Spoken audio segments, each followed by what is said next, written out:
Hello जी, अस्सलाम वालेकुम। कैसे आप सब? उम्मीद है जहाँ भी होंगे खुशबाश होंगे। मेरी दुआ है जहाँ भी रहें खुश रहें। तो जनाब आज आप लोगों के लिए टूटी फ्रूटी जो है ब्रेड की रेसिपी लेकर आई हूँ, ताकि अब आपको बाज़ार से जो है वो ब्रेड भी बाई करनी ना पड़े और घर पे ही आप झटपट से बना लें। तो उसके लिए जो है ना, मैंने एक बाउल ले लिया। बाउल के अंदर मैं मैदा जो है 2.5 कप शामिल करूँगी।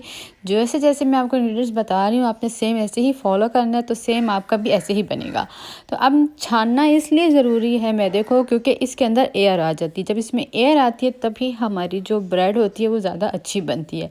तो इसलिए हम इसको जो है छानने हैं, ताकि इसमें एयर भी आ जाए और अगर कोई गंद वगैरह है तो वो भी इसमें रिमूव हो जाए।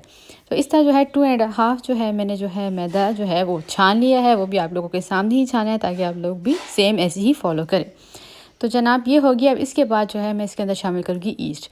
ईस्ट का आपने इसका ख्याल रखना है, 1 टेबल स्पून हम इसमें शामिल करें, लेकिन फ़्रेश होनी चाहिए और अच्छे ब्रांड की होनी चाहिए। अगर आपकी ईस्ट अच्छी नहीं है तो फिर आपकी ब्रेड नहीं बनेगी। शुगर हम इसके अंदर शामिल करेंगे 1 टेबल स्पून जितना। मिल्क पाउडर जो है 2 टेबल स्पून हम इसमें शामिल करेंगे, क्योंकि ये हमने होममेड बनाना है और बेकरी से ज़्यादा अच्छा बनाना है।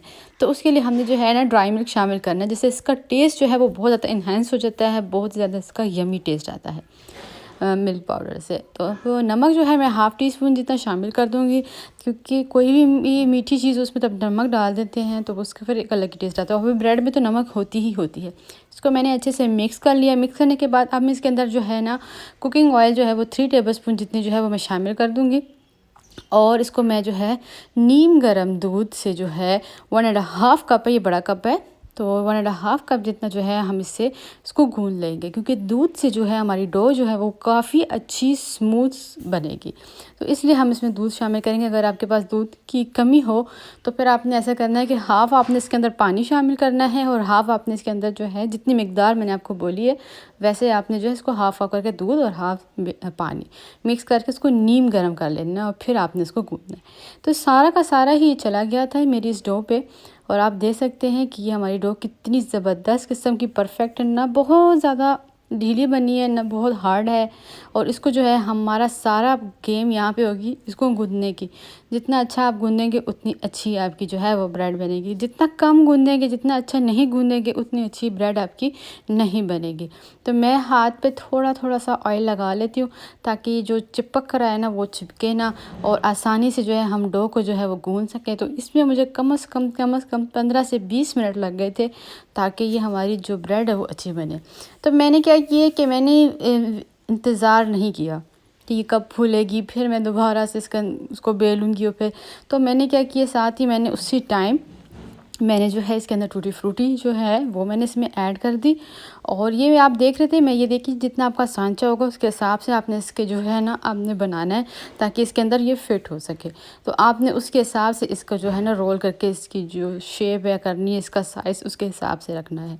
तो मैंने अब इसके अंदर टूटी फ्रूटी डाल दी है। ये आप पे डिपेंड करता है, अगर आप चाहते हैं विदाउट टूटी फ्रूटी तो वैसे भी बना सकते हैं, लेकिन ये मैं मीठी ब्रेड ही बना रही हूँ इसलिए मैंने इसके अंदर टूटी फ्रूटी डाली है। तो अगर आप वैसे ब्रेड खाना चाहते हो तो आप इसको स्किप भी कर सकते हैं। तो यहाँ पे मैंने ले लिया सांचा ब्रेड का, उसके अंदर मैंने बटर पेपर लगा दिया है। बटर पेपर भी मैंने हल्का सा ऑयल लगा दिया है। ऑयल लगाने के बाद अब ये जो हमने देख लिया, अब इसमें मैंने बटर पेपर लगाया है, और अब जो है मैंने बनाई है जो डो, अब मैं इसके अंदर जो है उसको मैं रख दूँगी।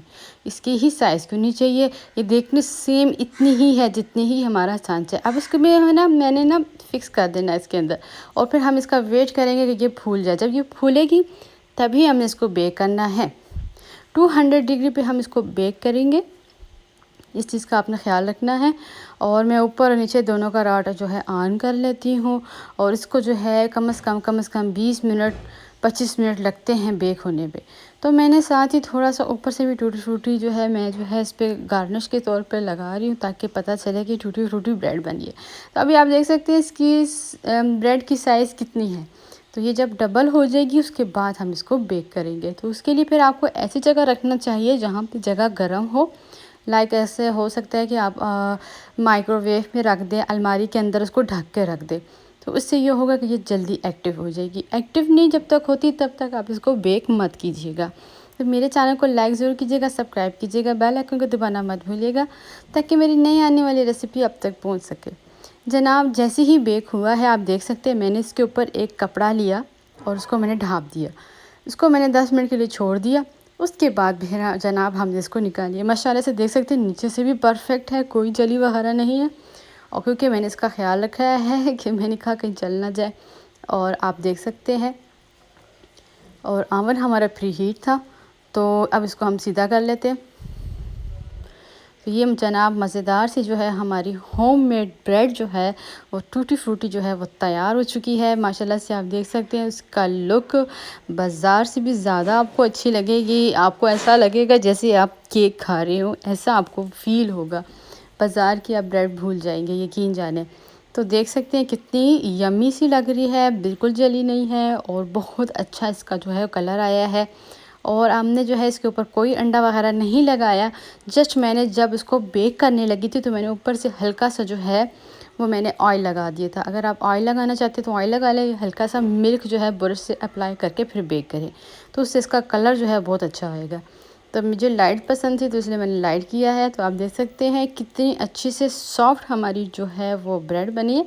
इसकी स्लाइसेस कट करके भी मैंने दिखा दिए ताकि आप देख सकें, आप भी अपने घर में बनाएं। क्योंकि ये बाज़ार में जो होती है ना वो मशीनों के ज़रिए कटिंग होती है, घर में जो है हम हाथ नाइफ़ से कर रहे हैं तो उसमें थोड़ी सी फ़र्क ज़रूर आएगा, लेकिन टेस्ट में आपको बिल्कुल भी नहीं आएगा। तो इंशाल्लाह जल्द हाज़िर होंगी एक नई रेसिपी के साथ। दुआओं में याद रखिएगा। अल्लाह हाफ़िज़।